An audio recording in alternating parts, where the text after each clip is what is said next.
My name is Nordling, and this is my introduction presentation. Veterinary technician, veterinary technologist, vet tech, and even para-veterinary workers are just a few different names that we are called.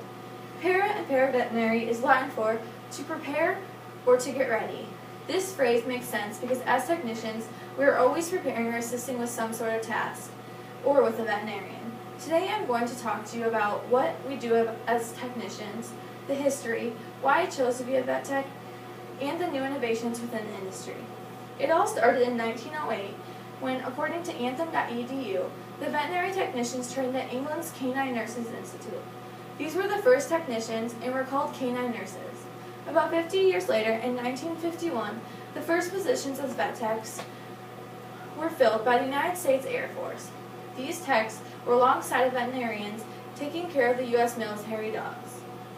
Finally, in 1965, the first training program for veterinary technicians was developed by Walter Collins, who is also known as the father of veterinary technology. Today, there are over 225 accredited veterinary technology programs by the AVMA. In these programs, you are taught all the skills you need in order to pass your national boards and receive your license. Most people think that as a vet tech, all you do is pet and play with cat and dogs all day, but this is definitely not the case.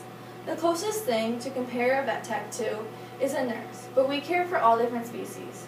Other than being a nurse, we are anesthesiologists, x-ray techs, surgery assistants, pharmacists, dental hygienists, lab technicians, and much, much more.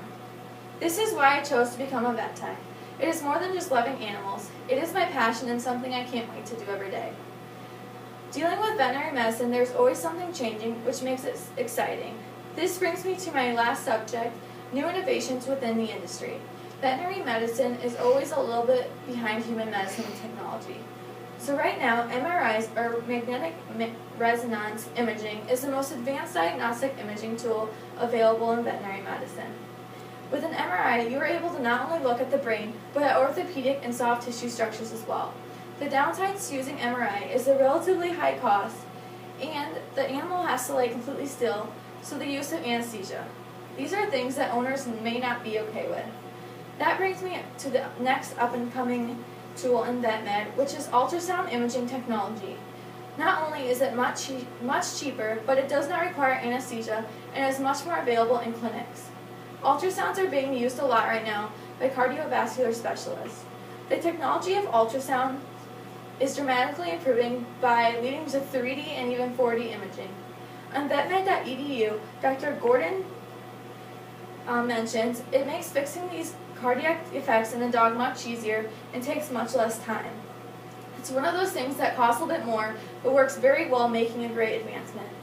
In conclusion, I have talked to you about how it all started back in 1908. I have talked about what vet techs do, including being anesthetists, x-ray techs, surgery assistants, pharmacists, dental hygienists, lab techs, and more. And I've talked about the new up-and-coming innovations in VetMed, including the MRI and ultrasound. I hope you have learned a little bit more about veterinary technology today.